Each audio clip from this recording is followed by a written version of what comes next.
Good afternoon guys, ಹೇಗಿದ್ದೀರಾ ಎಲ್ರು? Today we are starting this video from our ring road, ಆಟಿನಗರ್ ring road ಇದು ಮೈಸೂರಲ್ಲಿ. ಏನ್ ಗುರು ಇಲ್ಲೋ ಸಿಗ್ನಲ್, ಮೈಸೂರಲ್ಲಿ ಎಲ್ಲೆಲ್ಲಾ ಕಡೆನೂ ಸಿಗ್ನಲ್, ಏನು ಮಾಡಕ್ ಆಗ್ತಿಲ್ಲ. ಏನ್ ಈ ರೋಡಲ್ಲಾದ್ರೂ ಚೆನ್ನಾಗಿ ಸ್ಟ್ರೆಚ್ ಹೊಡಿಬೋದಿತ್ತು, ಇವಾಗ ಇಲ್ಲೂನು ಸಿಗ್ನಲ್.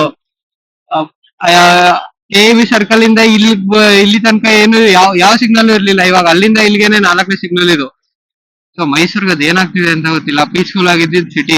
ನಾನೇ ಇಲ್ಲಿ ಆಲ್ಮೋಸ್ಟ್ ಇವಾಗ ನಾಲ್ಕು ವರ್ಷ ಆಗುತ್ತೆ ನಾನ್ ಇರಕ್ ಸ್ಟಾರ್ಟ್ ಮಾಡಿ. ನಾನ್ ಬಂದಿದ್ದಿಲ್ಲ ನನ್ ಪಿ ಯು ಟೈಮ್ ಅಲ್ಲಿ. ಸೊ ಆಲ್ಮೋಸ್ಟ್ ಹತ್ತತ್ರ 4 ವರ್ಷ ಆಗಕ್ ಬಂತು. ಆ, ನಾ ನಾನ್ 4 ವರ್ಷದ ಹಿಂದೆ ಬಂದಾಗ ಯಾವ ತರ ಇತ್ತು ಆ ತರ ಇವಾಗ ಇಲ್ವೇ ಇಲ್ಲ ಗುರುವೆ. ಸೀರಿಯಸ್ ಆಗಿ ಎಷ್ಟು ಪೀಸ್ಫುಲ್ ಆಗಿತ್ತು ಮೈಸೂರು ಅಂದ್ರೆ, ಇವಾಗ ಯಾವ ತರ ಇಡೀ ಎಲ್ಲೋದ್ರು ಟ್ರಾಫಿಕ್ ಸಿಗ್ನಲ್ಸ್ ಸಾಕಾಗ್ಬಿಟ್ಟಿದೆ. ಮೈಸೂರಂತೂ ಹೇಗಿತ್ತು ಹಂಗಿಲ್ಲ. So it's really bad, it's getting worst.